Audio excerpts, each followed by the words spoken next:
হত্যাকাণ্ডের ঘটনায় একটা মামলা রুজু হয়েছে। এটা আসামি ধরার জন্য আসামিরা আপনারা জানেন যে এরা ঘটনার পরেই এলাকা ছেড়ে পলায় গেছে বিভিন্ন জায়গায়।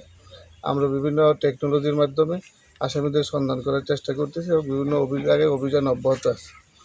আর লুটতরাজ সম্পর্কে অভিযোগ পাইলে আমরা এটাও ব্যবস্থা নেব। আপনারা জানেন যে এখানে যেই সমস্যাটা বা যেই দুই পক্ষের বা যে দ্বন্দ্বটা, এটা দীর্ঘদিনের একটা দ্বন্দ্ব। এখন এই দ্বন্দ্বটা কিছুদিন স্তিমিত থাকে, আবার একটা যে কোনো ঘটনার প্রেক্ষিতে আবার উদ্গীরণ হয়, এরকম একটা পরিবেশ। তো এখানে আসলে সত্যি বলতে যে এই বিগত যে ঘটনাটা ঘটলো, একটা হত্যাকাণ্ড হয়েছে, তো এই হত্যাকাণ্ডের প্রেক্ষিতে ভাঙচুরের একটা ব্যাপক প্রবণতা লক্ষ্য করা যাচ্ছে। তো এইটা আসলে আমি যেটা বলবো যে আইনকে আসলে তার গতিতে মানে কাজ করার সুযোগটা দিতে হবে। বাদী যারা আছেন তাদেরকে আইনের সর্বোচ্চ সহযোগিতা করতে হবে, আমাদের আইনশৃঙ্খলা বাহিনী যারা আছে যাদেরকে, যাতে করে যারা দোষী আছেন তাদেরকে যাতে আটক করা সম্ভব হয়।